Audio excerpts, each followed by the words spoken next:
Hello and welcome to Caucasian Journal. Our guest today is Tarmo JÜRISTO, an Estonian civil activist and founder of the new liberal platform SALK. Hello, Tarmo. Hi, Alex. Welcome to Caucasian Journal. Estonia's experience might be quite important for other countries. Your story seems like a very interesting case in this regard. An economist by education, a successful theater playwright, a leader of a think tank, Praxis. What made you quit your job and launch the SALK platform? The short answer to this is marriage referendum that was about to happen in Estonia in spring 2021. Basically, the situation was such that we had to pull together a campaign in a matter of about 3 months, and we knew from the public opinion polls that our side, meaning the side supportive for the same-sex marriage, was trailing. And this is something which is, it's really tough thing to change anyone's opinion in 3 months. So we were kind of scrambling. And this was the reason, or the actual, the immediate reason behind the birth of SALK. I must say that SALK is not really an online platform, though. We can talk about that later. What is so special about the social and political situation in Estonia that made you think about the alternatives to a political party? I think that in terms of background, this is not really particular to Estonia. It's a general trend and general problem, at least throughout the Western Europe and let's say Northern America. Liberal forces are very much disorganized. So oftentimes the liberal politics is simply activism. So people getting fed up, people getting angry at something, and then getting together, organizing, be it a demonstration or concert or some kind of resistance or whatever, and then disbanding and going back to their own lives. And this, it's perfectly normal. At the same time, the far right and conservative side has really organized over the last 5 or 10 years. And this is something which again seems to be a general trend throughout the Western Europe and Northern America. The far right and conservative side is well funded. They are increasingly professional, and it shows. So I think that in Europe, at least for me, Hungary, Poland and Brexit were wake-up calls, for warning examples. In all these cases, things happened which a lot of liberal-minded people in these countries thought were impossible. So thought were beyond the scope of political reality, and yet here we are. So I think this is the general background, and there are two kind of interconnected problems with the way how the party-based political system is built up. One thing which has always been there is that the party-based political system is really consists of mutually exclusive choices. As a voter, you only have one vote, so you cannot split it between the different parties, even though you might well find that your interests and your views are split between different parties. So one party might represent your views about the way how the society should be organized in terms of rights and freedoms. The other party might be closer to the way how you feel about economic issues or whatever. You can pick and choose, but you cannot pick and choose in elections. You just have one vote, and you have to give it to someone. And this means that it becomes a mutually exclusive system for you as well. Although many people, I would argue probably most people, most simple voters, do not see the world that way. And the other problem that I see there is with the party politics, and this is really integral to what we do at SALK, is that parties and party politicians tend to view politics as a zero-sum game. And again, it's natural in terms of voting mechanics. So meaning that every vote that your competitor gets is a minus for you, and every vote that you gain is something that kind of take away from the potential result from the others. And it's boils down to the same thing, that voters have only one vote per person, and so this leads to this zero-sum thinking. But again, I would like to argue that for most of the people, politics is not in any way naturally a zero-sum game. It becomes very often because we fall into this trap of thinking the same way as the parties do, and the campaign politics push us this way. The way how campaigns are usually built up is that you're either with us or against us, and so it's the campaigns are built up around trying to make people view their choice of voting as a kind of existential choice, the choice between good and evil. And if you look into politics from a little bit broader perspective, then obviously it's not a zero-sum game. It's something where you can gain from cooperation, and you can gain from compromise. And these are the important points that were kind of conceptually behind what we try to do with SALK. And maybe I would just bring one more idea to the table. And the example that I like to bring here is going back to, say, 1990s, before the advent of internet, or actually at the birth of internet. So at that time, whatever you had on the internet, so the content providers and channels were intertwined. So they were the same thing. Telecommunications companies were providing the connection, and they were also providing a lot of the content. So the AOL Online was a good example at that time. But what happened very soon was that these two things separated. So the telecommunication companies are still around, but their role has become really technical and limited. So it's kind of a delivery mechanism.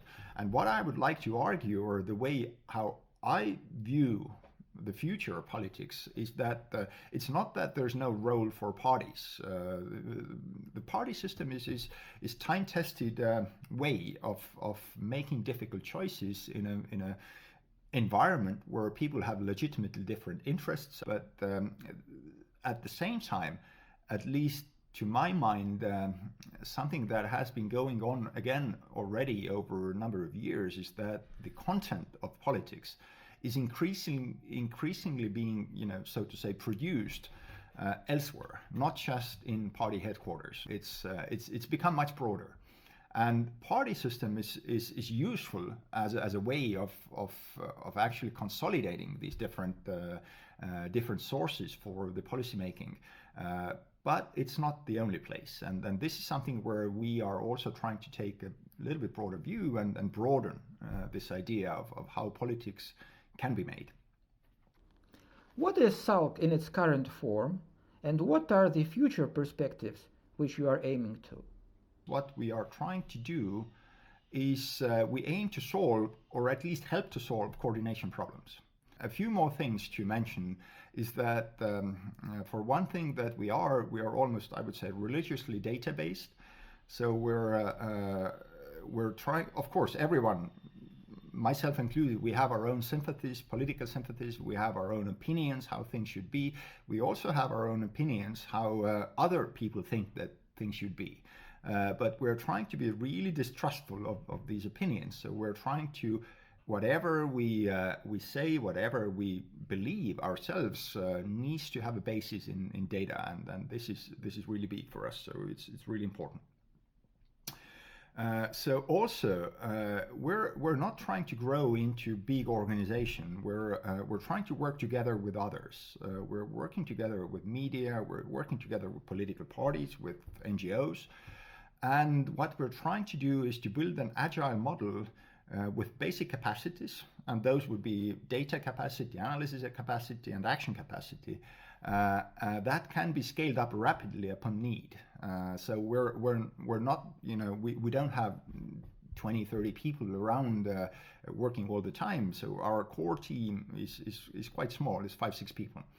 But if needed, we can grow the team and we can activate lots of networks around us, and we keep these networks and connections going just to be ready. So this is the scaling up basis for the ability to scale up quickly.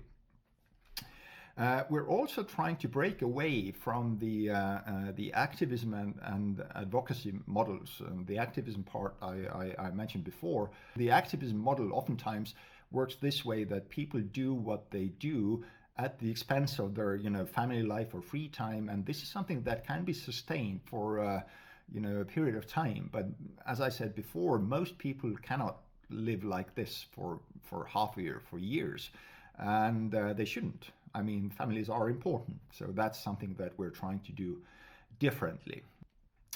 And in terms of what is the perspective or what we're working towards, then right now Estonia is going to have a general election in 2023 in March. So this is something that we're working towards right now. And if you say very simply what the aim is, then on one hand it's going back to the coordination thing, and we can talk about that in a greater detail again. But in the simplest possible terms, I would say that what we're trying to do is to maximize the footprint of liberal and let's say pro-European coalition in politics at large. So there are different parties that would belong to that coalition, and I put it in quotation marks because it's not the coalition like that forms the government, but it's a broader universe of political forces that have somewhat similar principles and aims. You are concerned about the state of liberal ideology. What is at the root of the problem? I don't know if it's really about liberal ideology. I am liberal and leftist myself, but I am actually, in my daily work at SALK, I'm completely ready and willing to work also with conservative and right-leaning people. So it's not really about liberal ideology. I truly do believe that our freedoms are not natural. They are an outcome of many generations having struggled for them, and they can be lost and reverted.